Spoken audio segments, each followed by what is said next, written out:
Sejarah perkembangan IPS. Sejarah perkembangan IPS secara umum. Perkembangan ilmu pengetahuan sosial secara umum IPS adalah terjemahan dari social studies yang berkembang di Amerika Serikat. Adanya social studies ini dilatar belakangi oleh hancurnya tatanan sosial yang ada di masyarakat pada masa itu. Penyebab kehancuran tersebut yaitu terjadinya Perang Dunia ke-1 pada tahun 1914 sampai 1918 yang menimbulkan dampak besar seperti kelaparan, rusaknya fasilitas umum, dan lain-lain. Pada tahun 1937, Edgar Buswell mengemukakan bahwa social studies adalah ilmu-ilmu sosial yang disederhanakan untuk tujuan pendidikan. Social studies tersebut terkandung hal-hal sebagai berikut. 1. Social studies merupakan turunan dari ilmu-ilmu sosial. Kedua, disiplin ini dikembangkan untuk memenuhi tujuan pendidikan atau pembelajaran. Ketiga, aspek-aspek dari masing-masing disiplin ilmu sosial itu perlu diseleksi sesuai tujuan. Antara tahun 1940 sampai 1950, NCSS mendapat serangan yang berkisar pada pertanyaan mesti tidaknya social studies menanamkan nilai dan sikap demokratis kepada para pemuda sebagai salah satu dampak yang melahirkan tuntutan bagi sekolah untuk mengajarkan pengetahuan, keterampilan, dan sikap yang diperlukan untuk berpartisipasi dalam masyarakat yang demokratis.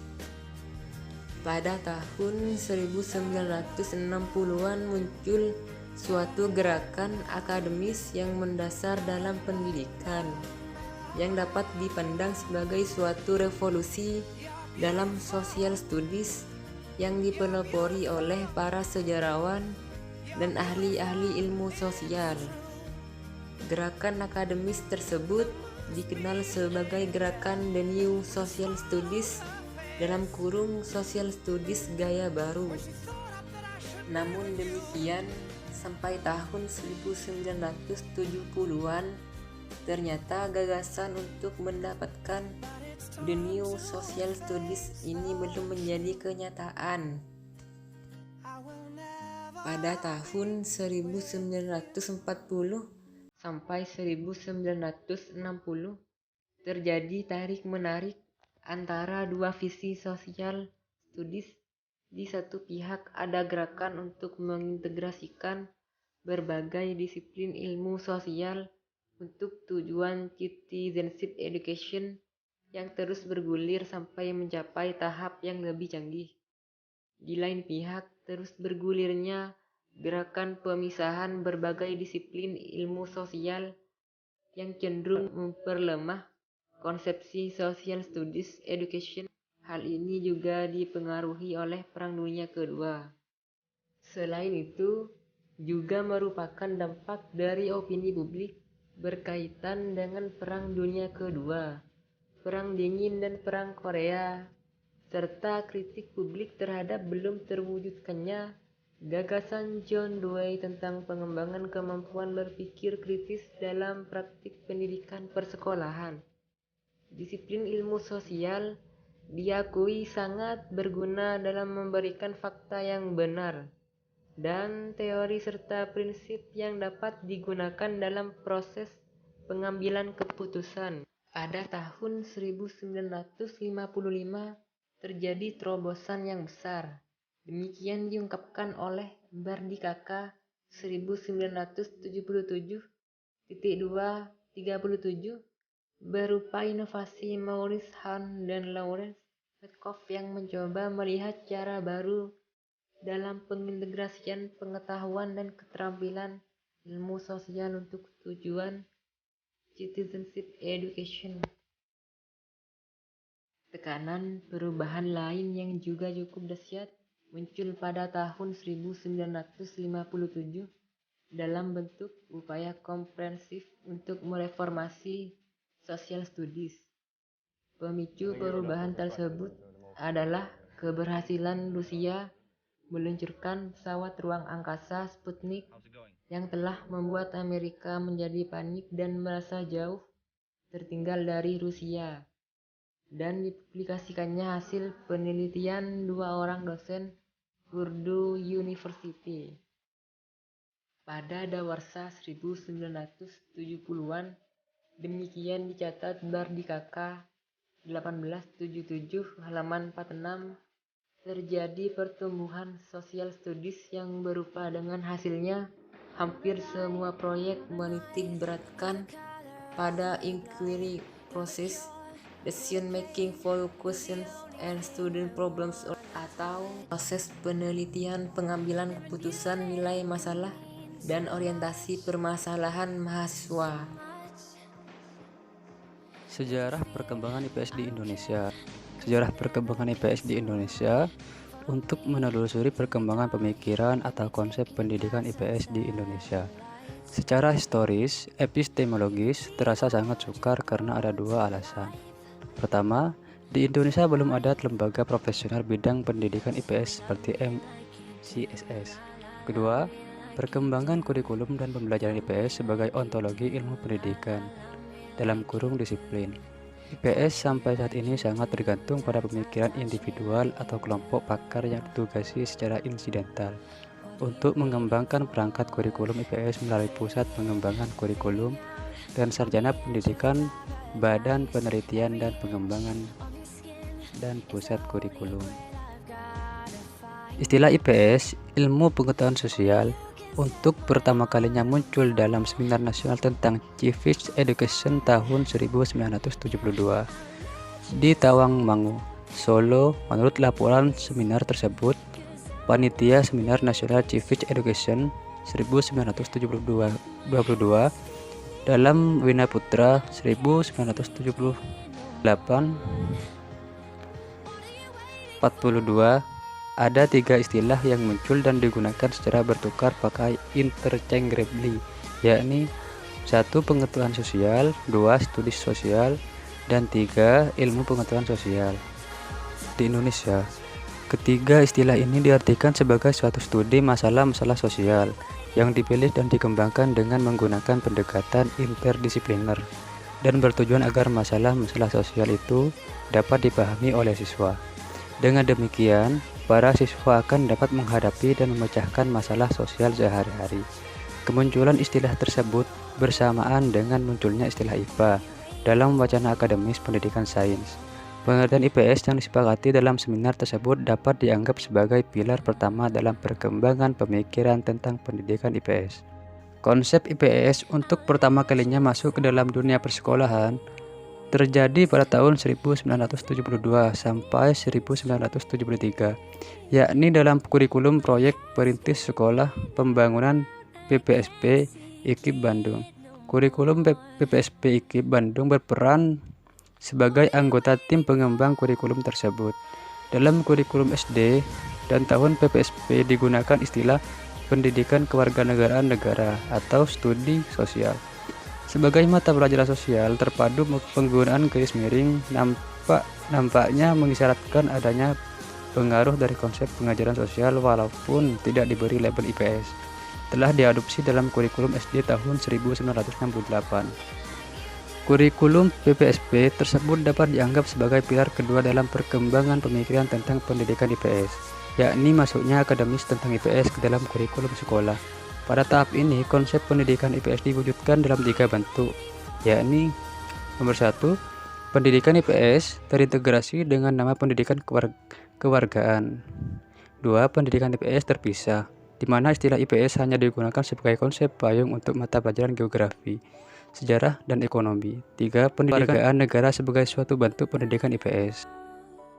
Di dalam kurikulum 1975, pendidikan IPS menampilkan 4 profil, yakni berikut ini. 1. Pendidikan moral Pancasila menggantikan kewargaan negara sebagai suatu bentuk pendidikan IPS khusus yang mewadahi tradisi citizenship transmission.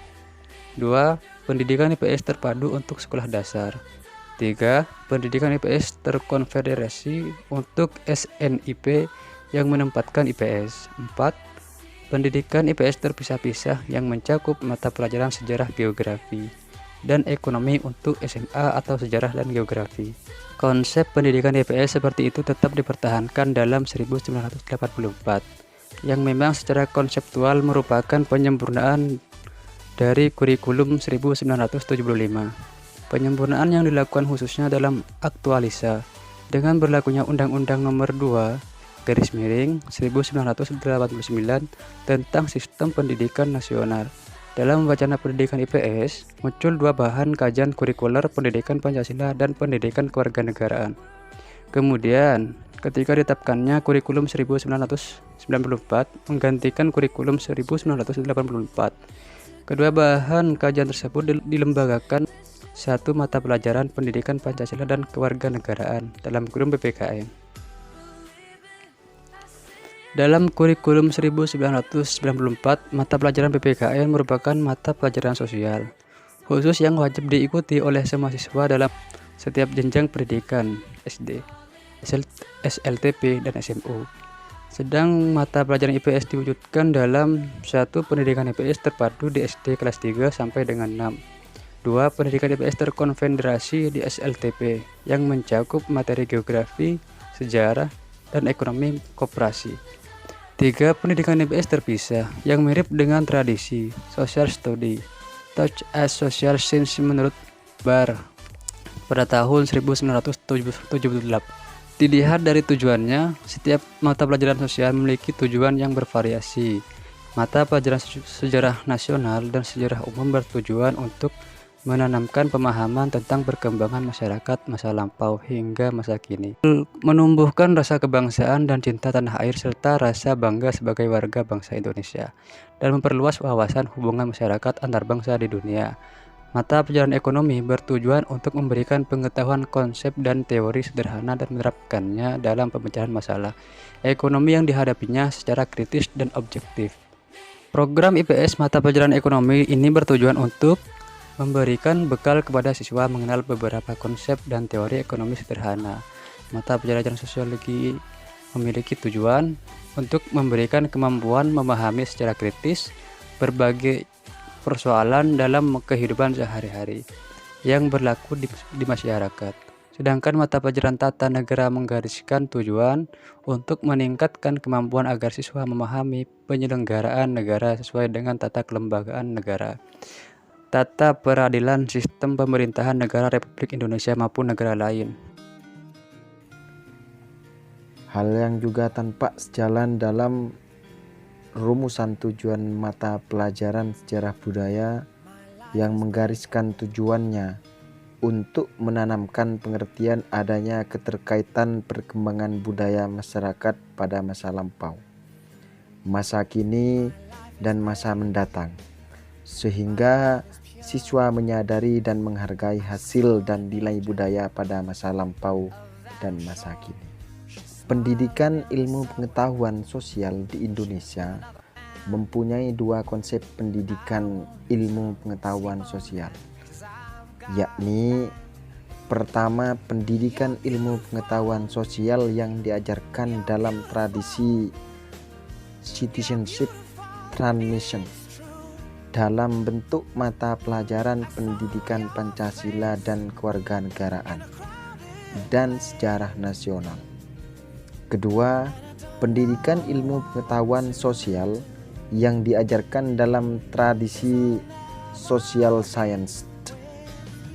Sanusi pada tahun 1998 merekomendasikan perlunya reorientasi pengembangan yang mencakup peningkatan mutu sumber daya manusia, dalam hal ini guru, agar lebih mampu mengembangkan kecerdasan siswa lebih optimal.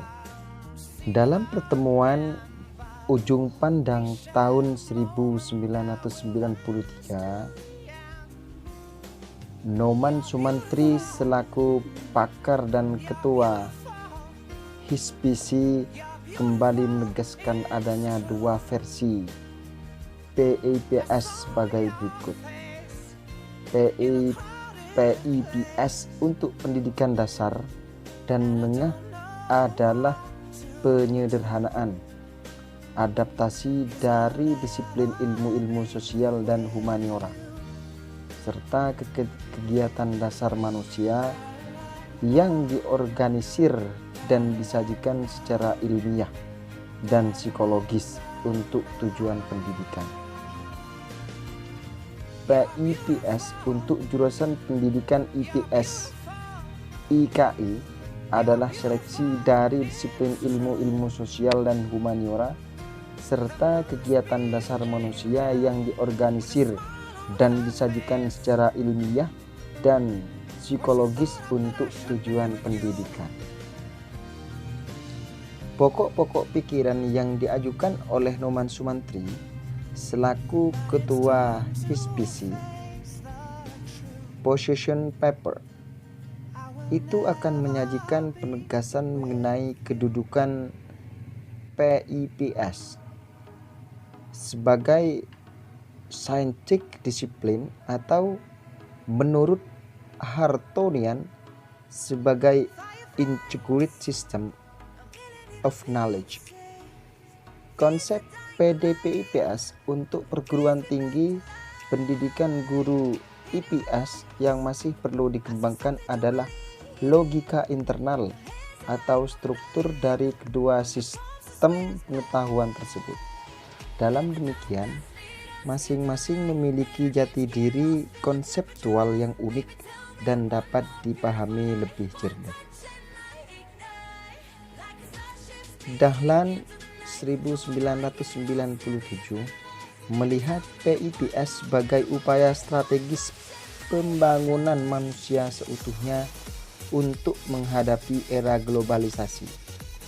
Dilihat dari perkembangan pemikiran yang berkembang di Indonesia, sampai saat ini pendidikan ilmu pengetahuan sosial terpilah dalam dua arah, yakni pertama, PIPS untuk dunia persekolahan yang pada dasarnya merupakan penyederhanaan dari ilmu-ilmu sosial, dan kedua, PDIPS untuk perguruan tinggi guru ilmu pengetahuan sosial yang pada dasarnya merupakan penyeleksian dan pengorganisasian secara ilmiah dan meta psikopedagogis dari ilmu sosial.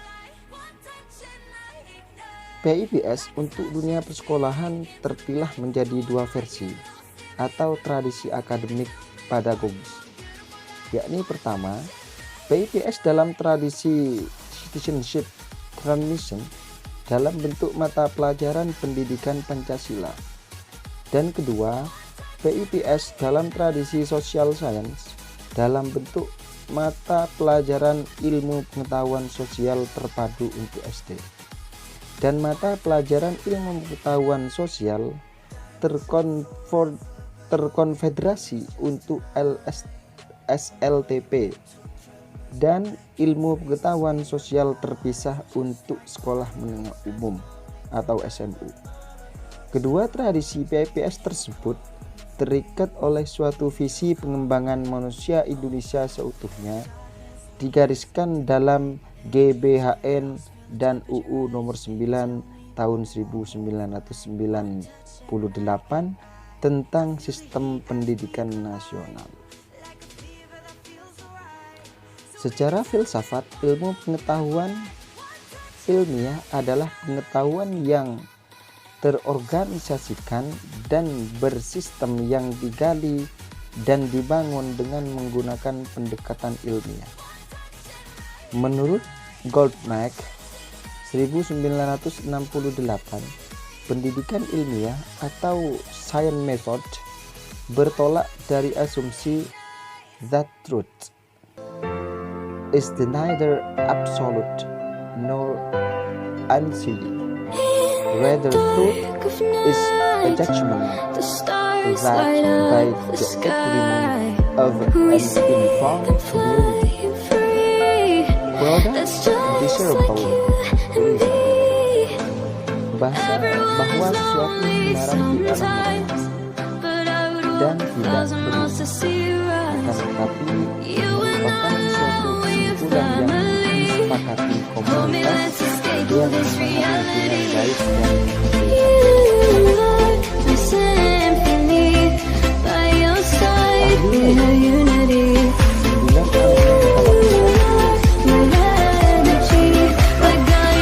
baik dan menambahkan 4 syarat lain, yakni suatu disiplin itu selain harus memiliki logika internal sebagaimana telah dikemukakan oleh Goldberg dalam teks 1997, juga perlu memiliki logika eksternal, memberikan kontribusi terhadap masyarakat, mengusung peradaban dan nilai berkaitan dengan kehidupan dunia saat ini, dan mencerminkan adanya kemajuan nasional dan pakaran yang baik.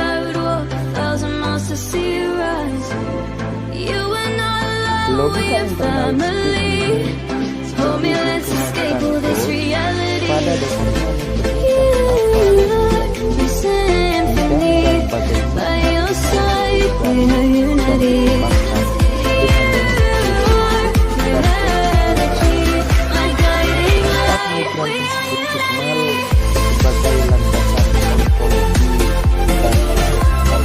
ontologi dan pendidikan internal seperti dikemukakan oleh dan Sumantri 1998 pada dasarnya mencerminkan bagaimana seharusnya pengetahuan itu digunakan sehingga memberikan manfaat sebesar-besarnya kepada masyarakat.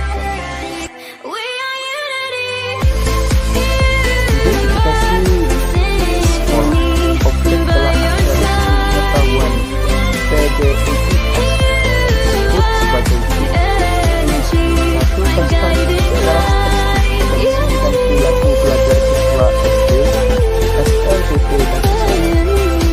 Yang kedua, karakteristik potensi dan perilaku belajar mahasiswa STIPS. Tiga, kurikulum dan bahan belajar ilmu pengetahuan sosial sekolah dasar, SUP dan SMU. Yang keempat, disiplin ilmu-ilmu sosial, humaniora, dan disiplin lain yang relevan. Yang kelima, teori, prinsip, strategi, media, dan evaluasi pembelajaran IPS. 6. Masalah-masalah sosial dan masalah-masalah ilmu dan teknologi. Sedangkan yang ketujuh, norma agama yang melandasi dan memperkuat profesionalisme. Paradigma pembangunan pengetahuan dalam bidang PDIPS. Hal yang dimaksud dengan paradigma atau paradigma adalah pembangunan pengetahuan dalam bidang PDIPS diartikan sebagai pola pikir, pola sikap, dan pola tindak yang tertata secara utuh dan seyogyanya digunakan oleh para pakar atau ilmuwan PDIPS dalam melakukan kegiatan konstruksi, interpretasi, transformasi, dan rekonstruksi dalam kurung KITR. Pengetahuan sampai pada akhirnya ditemukan teori Sanusi 1998 halaman 19.